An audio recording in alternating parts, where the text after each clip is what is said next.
Whoosh, whoosh. No man escapes the man-hunters, Hal Jordan of Earth. Brightest day, blackest night, no evil shall escape my sight. Let those who worship evil's might beware my power. Greenland.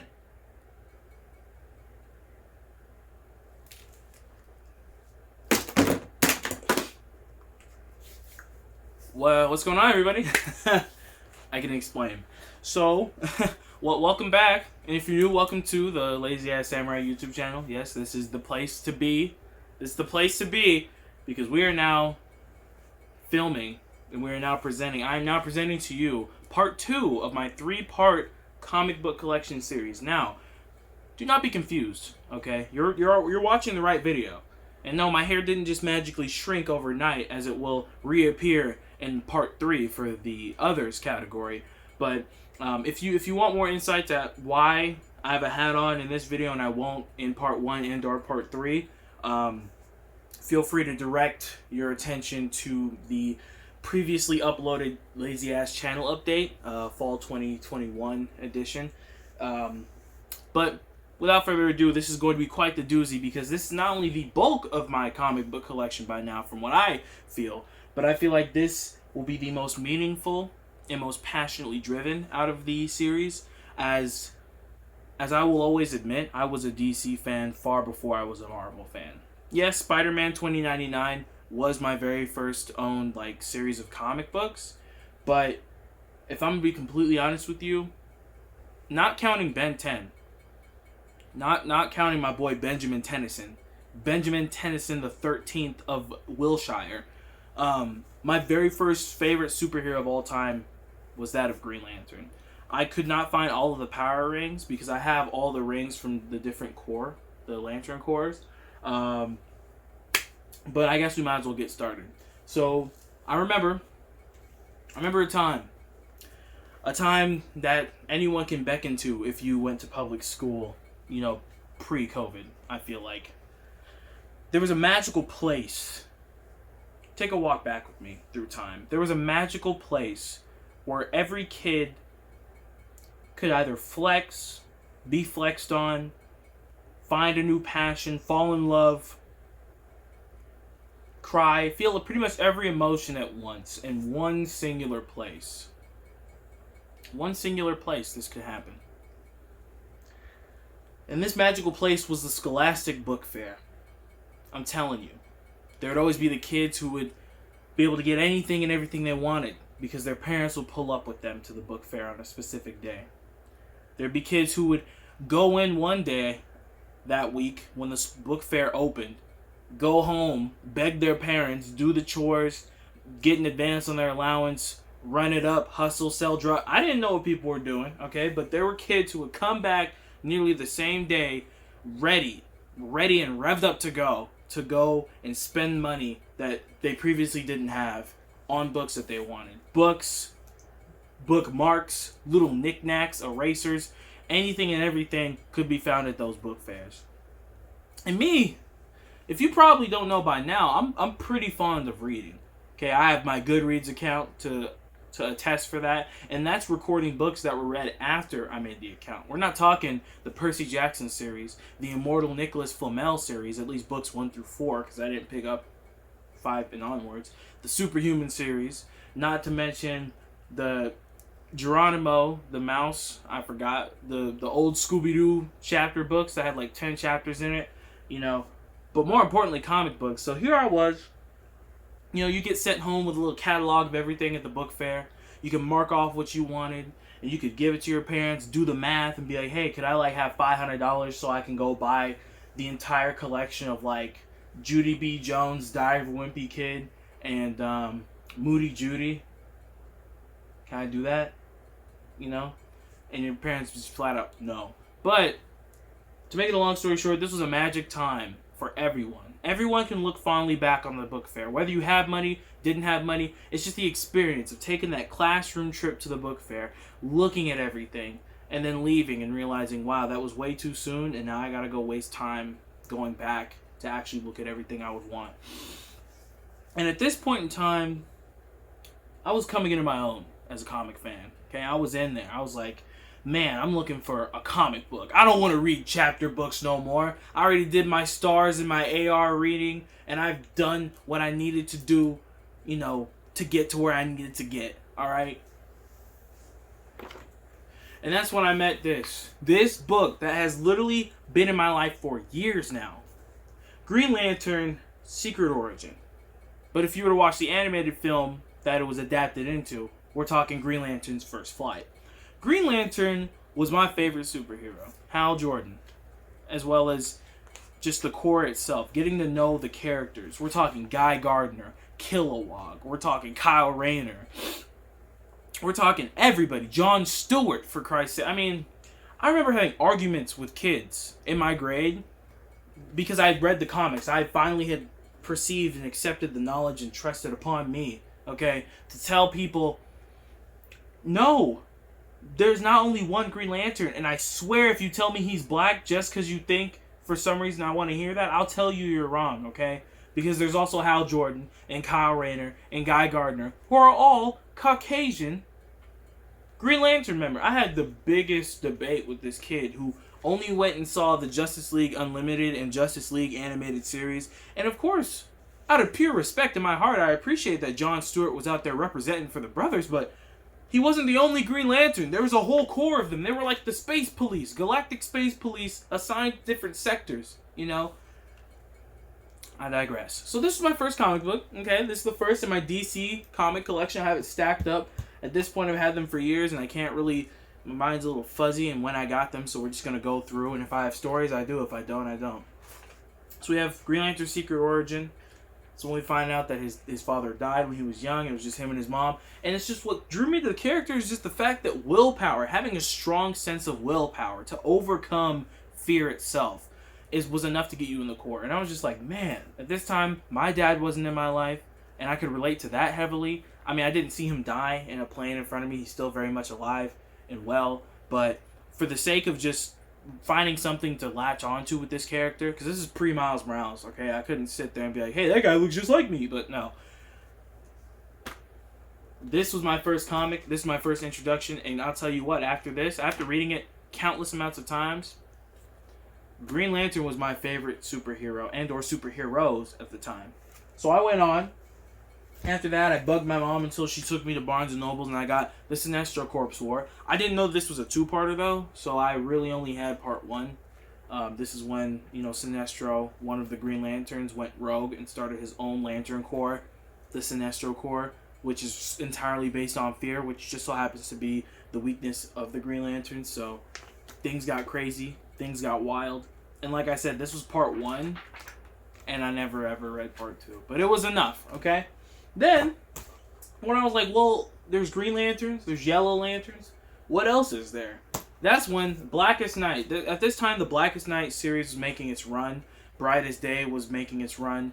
This series that introduced the Black Lanterns and the White Lanterns, you feel me? At this point, I have not been as caught up with Green Lantern and or Lantern Corps lore, so I could not tell you. But these were the OGs. I mean, I walked around with this book without even the slipcover on. But we've got the Red Lanterns with Rage, Orange Lanterns, Avarice or Greed. We've got the Sinestro Corps, also known as the Yellow Lanterns, based on fear. Then we also have the Love. I'm trying to think. Love, Compassion, Hope, Life, Death. Hope, Compassion, Love, Death. This is before, because this was like Blackest Night when the Black Lanterns show up, and that was like death. Like if you dead, you can be summoned as a Black Lantern. Whereas following this was Blackest Night, and then we have Brightest Day, which is a whole nother series about White Lanterns and being redeemed. It was super cool, and it was really interesting. Like this tells you of each and every corps. It gives you a tale of that corps member, and how they joined. You feel me? And then it's really cool because then you see like they'll have like this splash page with like prominent members as well as like their emotion, their home world, the weaknesses, the powers, the history. Really informative. So I was over here obsessed. Like I was over here writing up pop quizzes for my friends, and I was like, hey, y'all can be a part of the Green Lanterns if you can tell me if O is a planet or a lantern. Trick question. Both. Wait. Oa is the home planet. Oh, yeah. Sorry. Caught me slip in there, all my comic fans. It was just really interesting because like each lantern had something like special. Like for example, I know the Red Lanterns, it freaked me out, but it's still the coolest thing. The Red Lanterns can spew acidic blood. So if you played Injustice 2, Atrocitus. If you've seen any other part of DC media recently, you'll see even Supergirl was one of the Red Lanterns. Like that's the most interesting part because this is what got me into everything else. This is what spilled me into all the different other DC storylines because you had like Batman was a Yellow Lantern. You had Hawk Guy and Hawk Girl. If I say it too fast, it sounds like I'm saying hot. They were Black Lanterns. Like this storyline was crazy. And like they have all these different faces from the DC continuity involved. After that, the New 52 started up. No, before the New 52 started up, this is when I actually like. This is when I had like that comic shop back where I grew up, and I was like, "This is what's up." There was another event called the War of the Green Lanterns. Okay, this one was a little crazy. Okay, because somehow, some way, the Green Lantern Corps, like the Green Lanterns themselves, ended up corrupted. And excuse me, I'm trying to flip through. Yeah, no, it had to do with the Book of Black, and what had happened was.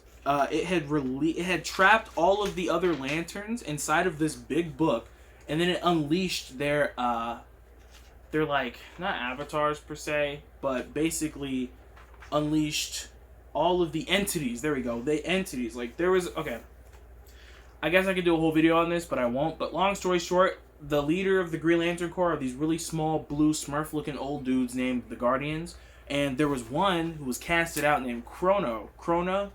Yeah, Krona. He was a renegade guardian. I think he sought out power with other lanterns and just felt like, oh no, green's not enough. I want all of it.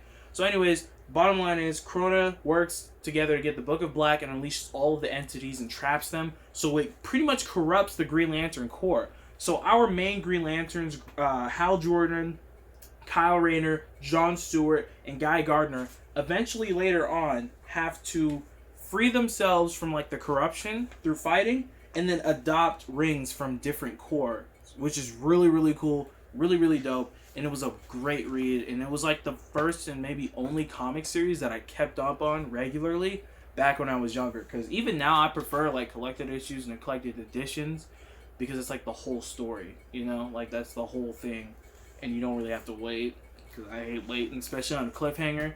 Shouts out to the new Static Shock series. I'm actually keeping up with that one, as well as Radiant Black from Image Comics. Crazy. Next, there was this really nice girl. I think her name was Renee in my high school. She was also kind of like not one of the cool kids or whatever, so she noticed I was really big on comics, and she's like, hey, you know, my brother, he just left for the army, and he left me all these comics. To this day, I'm sad that I don't have all of them anymore, but I still have remnants of them. All of these trade paperbacks here, all of these right here, these were all given me by her in high school, and it was like life-changing, because like I would read different stories from the JSA, JLA, all these different heroes and stuff like that, and I really got wrapped up into it. Birds of Prey, like I said, JSA, Generations, Superman and Batman, all these different like series running comics from a while ago. They were all out of order, of course, so I had no real context to go off of, but that's what made the comics that more special, because I'm like, it's like you're flipping through channels on a TV. You know, you're like, oh, JSA, let's see what's going on for 3 issues that I have. And then, boom, we're on to, like, Superman, Batman, Generations. Boom, we're on to, like, Birds of Prey. And it's just really interesting. That's what really got me into DC. I was exposed to a lot of their comics early on in my youth, if you will. So, enough of those. Moving into the New 52, which I feel like is, like, highly... I don't know. People don't really like the New 52. I loved it. I had Volume 1 of this as well, but I seem to only have Volume 2 in my collection to this day because life. I like the New 52. I like what they were doing with the Justice League. I like what they were doing with Batman. I like what they were doing with Green Lantern. I didn't keep up with it, but I liked whatever I can get my hands on, you know? So that's next in my collection. Again, I have the first and the second, but this is Justice League New 52 Volume 2, The Villain's Journey. I know Volume 3 had to do with, I think it's like the Throne of Atlantis, which is interesting because as they were adapting the New 52 Justice League comics into DC films, sure enough, Volume 1 was adapted into Justice League War. They skipped Volume 2, it seems, and then adapted Volume 3 into Throne of Atlantis, which is a DC animated film. So I always thought that was interesting because I really wanted to see this one be brought into the limelight because I think it had to do with like people's nightmares and things like that. It was really interesting, and I just was kind of ashamed that I skipped over it. But that's just, you know, the way things go.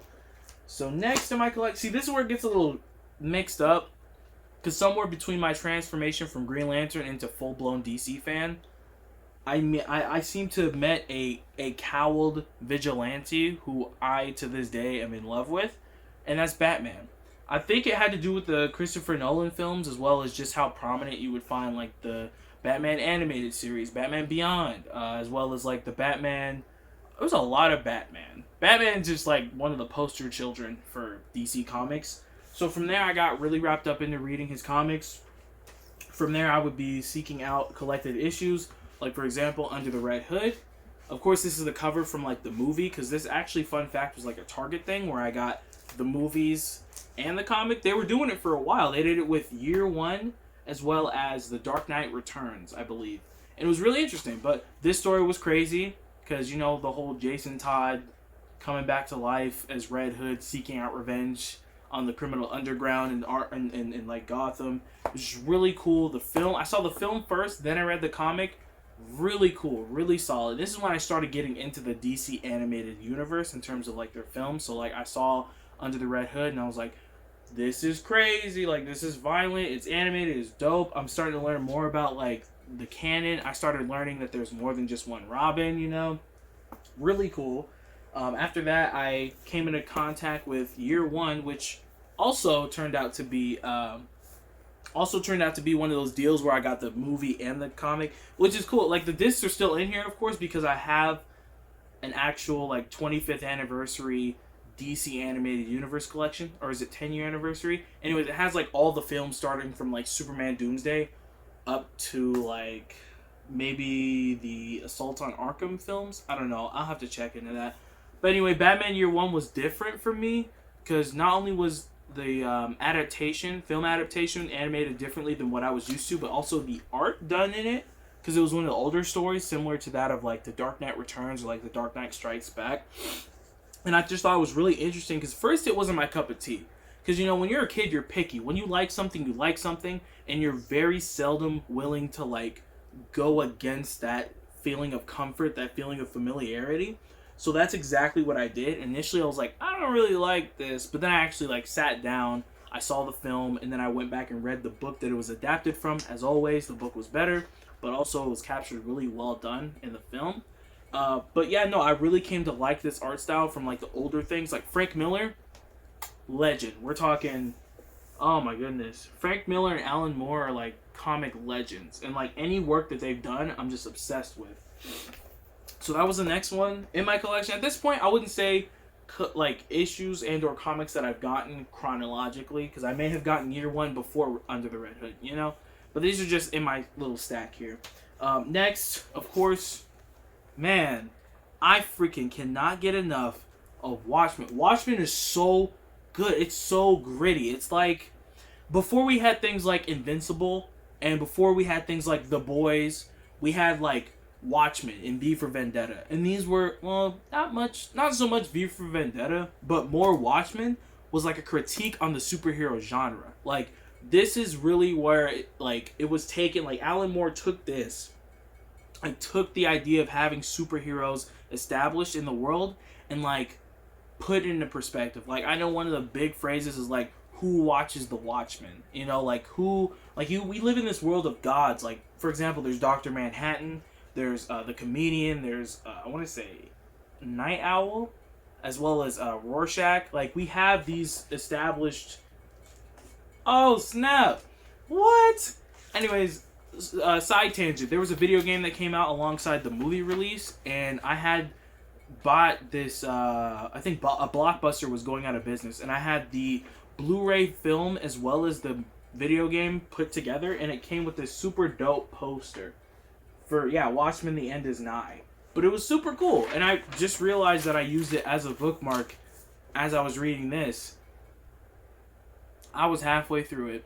But it's funny how I got into Watchmen is actually a really funny story, a really interesting story. So the youth center that I went to as a kid after school, the middle school teen center, they had a library in the teen room. The teen room where, like, if you were, I want to say if you were, so middle school, what's that? 6th, 7th, 8th. So if you were, I think, an 8th grader, you had access to this room that had, like, an Xbox 360, PlayStation 3, a TV mounted on the wall, and, like, a special library. Because they had books there, of course, but then they had this library. And I remember Watchmen being one of the books in the library where I was like, that's, like, the only comic book in there. I've never heard of it. It looks super cool.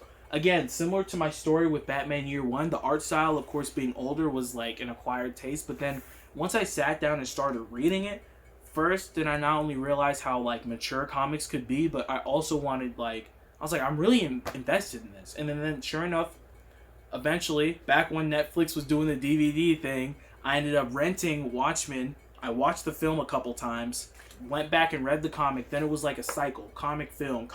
And I was just like, this story is so good. Like, the comic is so fire, and the movie is actually a really good adaptation as well. And just, I remember, I have 2 copies of this, because I remember I got my own copy at one point before one of my surgeries I had, and then after my most recent surgery, a really good friend of mine was like, hey man, wanted to get you something special, thought about you, don't know if you have it.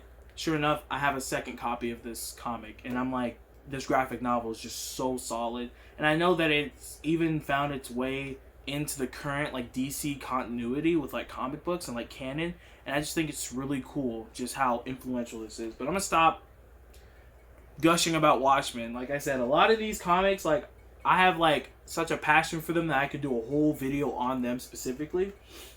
And then next, we have The Killing Joke.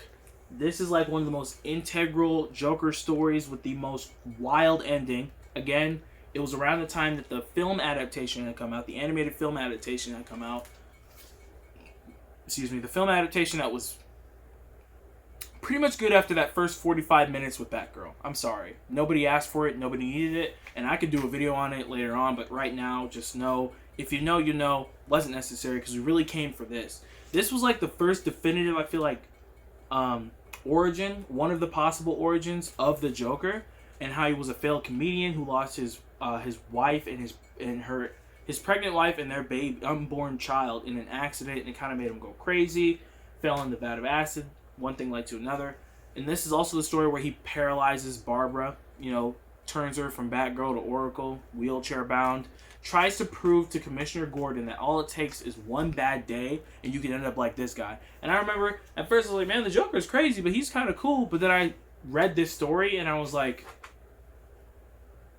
yeah, no, he kind of has a point. Not to that extent. Like, I'm not talking about, I'm not justifying paralyzing the police commissioner's daughter and just trying to prove a point. But it's just showing how great the lengths this man is willing to take to make that point, which is crazy. Which then leads into this rabbit hole I went down for a while where I was obsessed with just the Joker. So I went from The Killing Joke to the more recent, first it was Death of the Family, which was the storyline, the more modern day storyline where the Joker cuts his face off and goes on that crazy multi-issue thing where he captures each of the Bat family. I don't have it with me now because I lent it to a really close friend of mine, but that is a crazy comic that I will never forget.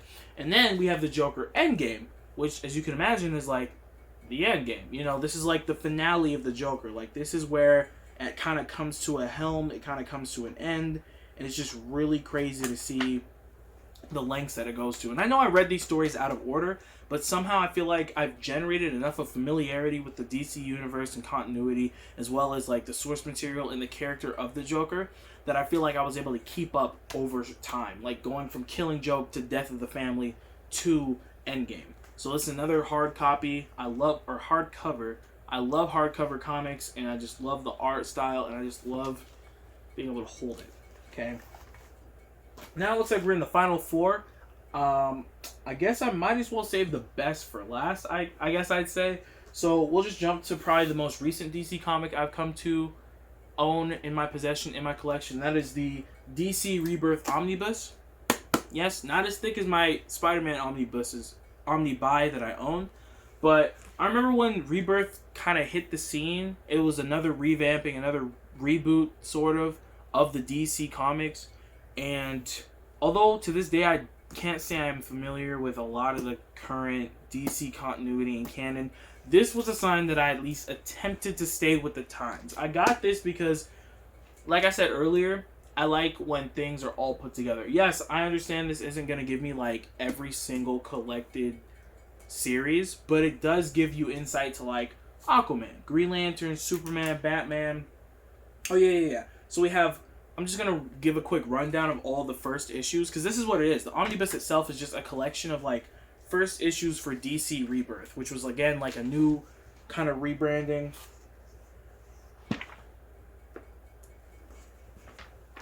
Looks like a bonus comic slipped through the cracks back when the Suicide Squad film, not the new one, but the previous one was out, and they had these free comics that I got at Barnes & Noble. But yeah, no, so these are supposed to give you like the first issues for a lot of these characters, a lot of these storylines, and just kind of, I guess, catching you up to speed in terms of what is canon and what isn't canon, because it's hard to keep up, especially with DC Comics and Marvel Comics and just comics in general. Things are ever changing, and it is crazy how certain things are just retconned or just ignored. So anyways, this was just my attempt at keeping with the times. I read through it a couple of times, and I would tell myself, like, I even made a checklist of like, oh, this series I want to keep up with, this series I want to keep up with. But comics cost some money, and at the time of me getting this and having this in my possession, all my comic money was gone, and I didn't know anything about certain online services such as, you know, Takiyomi and other comic reading like outlets, so I wasn't able to keep up, and at this point it's like too far gone for me. But in this omnibus we have the first issue of All-Star Batman, Action Comics, Aquaman, Batgirl and the Birds of Prey, Batman, Batman Beyond, Blue Beetle, Cyborg, Deathstroke, The Flash, Detective Comics, Green Arrow, Green Lanterns, plural, Hal Jordan and the Green Lantern Corps, Harley Quinn, The Hellblazer, Justice League, New Superman, Nightwing, Red Hood and the Outlaws, Suicide Squad, Supergirl, Superman, Superwoman, Titans, Teen Titans, Trinity, and Wonder Woman. And like I said, as far as Rebirth goes, I know there's like a whole Flashpoint Paradox-esque event that kind of led to this, involving the Watchmen and Dr. Manhattan and stuff like that. But like I said, I couldn't keep up, and I would need to watch a good amount of like comic historian variant comic YouTube videos. But that was like my most recent one. But now onto the special ones. Being a fan of Batman, I'm telling you, it got to a point, like if you looked at old pictures of me in high school, I'd always be wearing the same like Batman Letterman jacket I got from Walmart. I had the hat, the backpack, the comics, like the necklaces. People literally in high school, and if you're watching this, you went to high school with me, you already know, my nickname in high school for freshman and sophomore year were bow tie, or bow tie, because I always wore bow ties, but pretty much throughout all 4 years of high school, I was known as, and I kid you not, DJ Batman.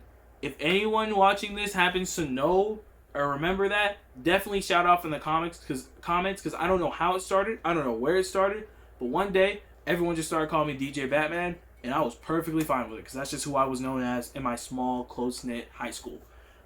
So anyways, I had to go and cop the 75th anniversary Batman kind of comic collection. So in this we have special releases of Batman The Dark Knight Returns. And it's cool because it's like from 3 different eras within comics. So we have the old school Batman The Dark Knight Returns. Then we have the more new school, New 52, amazing storyline, Batman The Court of Owls, as well as the pre-New 52, post-Infinite Crisis, I want to say. No, pre-New 52, Infinite Crisis era, Batman Hush. So all of these have, as far as I know, to an extent have been adapted into animated films that I've seen. And then I, of course, went and read the comics themselves that had inspired these films.